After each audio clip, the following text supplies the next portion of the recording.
Bonsoir à vous tous. Le débat sur le projet de loi relatif à la Seychelles Broadcasting Corporation, la SBC, doit reprendre demain à l'Assemblée nationale. Pendant la journée d'aujourd'hui, les députés ont continué à examiner les différentes dispositions du texte.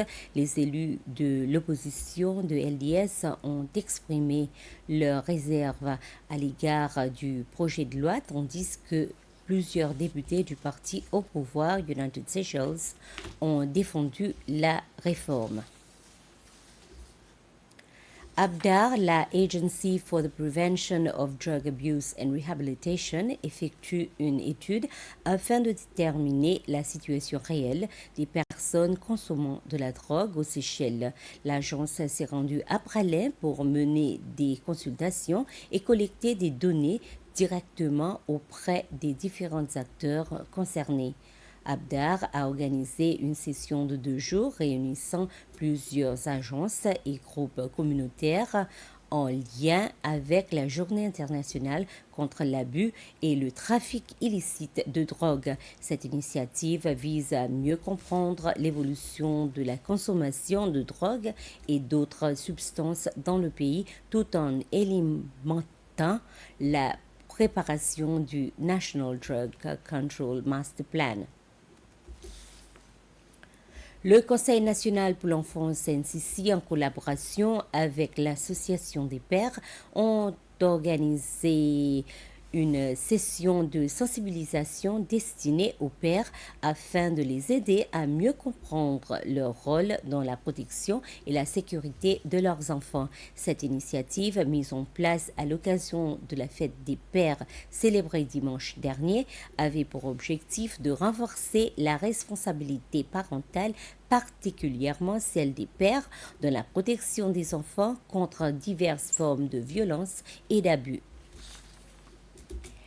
Les Seychelles évaluent actuellement les défis auxquels elles sont confrontées en matière de risques liés aux activités financières illicites et à l'application des sanctions internationales. Dans le cadre de ces efforts visant à renforcer la capacité du pays à détecter et prévenir les activités financières illégales, plusieurs institutions nationales des secteurs financiers et sécuritaires participent à un atelier de 2 jours consacré aux sanctions internationales et à la criminalité financière. Reportage.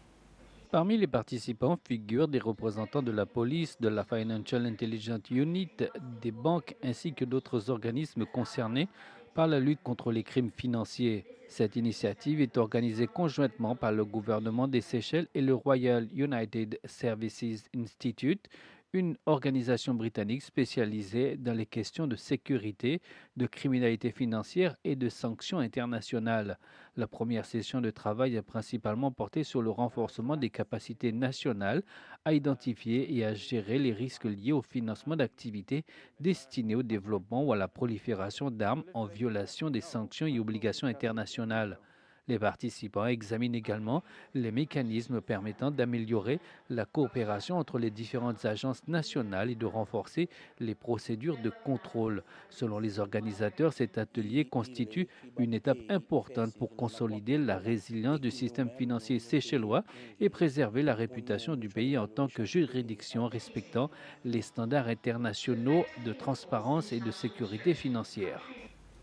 Les Seychelles et la Russie ont signé un accord visant à renforcer la coopération entre leurs services d'inspection du travail lors du 11e Forum des inspecteurs du travail de Russie qui se tient actuellement dans ce pays, en Russie, cela dit, et cet accord s'inscrit dans le prolongement de la visite d'État effectuée par le président Patrick Herminy en Russie. Il vise à développer la collaboration dans les domaines de l'inspection du travail, de la sécurité au travail, ainsi que l'utilisation des outils numériques dans la gestion des services liés à l'emploi.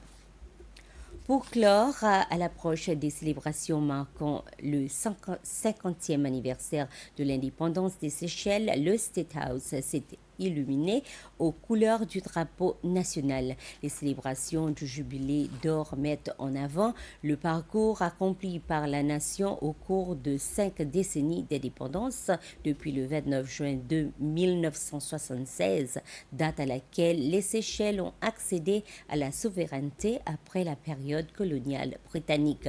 Les célébrations sont placées sous le thème Notre peuple, notre identité et notre destinée. Ainsi s'achève ce flash. Merci de l'avoir suivi.